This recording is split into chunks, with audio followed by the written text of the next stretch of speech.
running around the rosies. It hasn't always been rosy.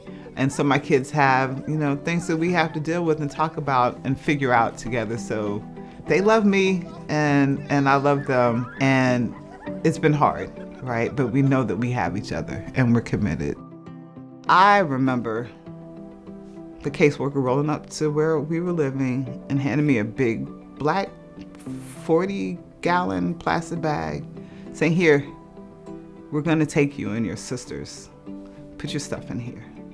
Having come from that, years later, as a parent, to be back in that situation, to say, okay, you made some decisions, they weren't that great. We gotta take your kids. Are we gonna keep doing this? Are we gonna keep taking children from the one thing they know? Even though there's some things there that might need addressing, we have the resources to do that. What good are we really doing in causing struggle? Don't forget to wash your face. I've always been the kind of person who will show up and will say the things and make the connections and have some good ideas.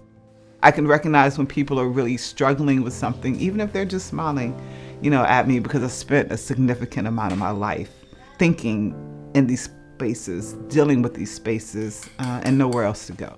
That is one of the intrinsic values of lived expertise, because I speak a language.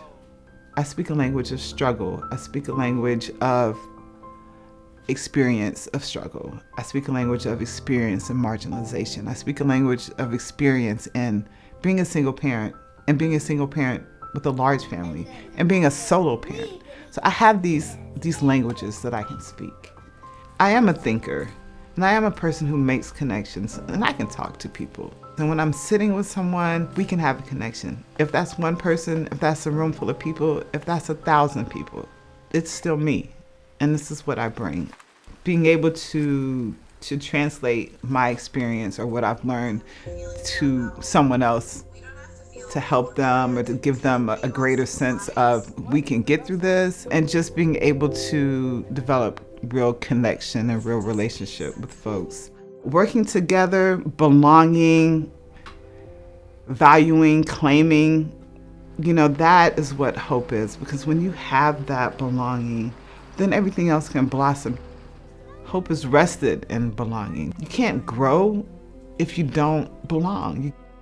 And so I love to spend time in the yard. We've been composting for some years now, and the kids like being able to take their vegetable scraps out there and just putting it in the dump, and then a couple of weeks later, turning it, and it reminds me of my life, right? There's a lot of stuff, unwanted stuff that went on, a lot of stuff that was refuse or debris or stuff that you didn't really want. But if you decide it has a purpose, and if you're intentional about reaching that purpose, you say, okay, I can take this little bit of trash.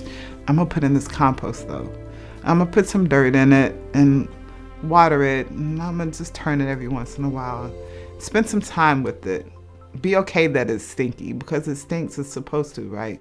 And then at the end though, I've got this really rich, healthy, lovely earth, this dirt that I can then put my little seed in, right? There's so much potential in this little thing, right? There's so much potential in each human being.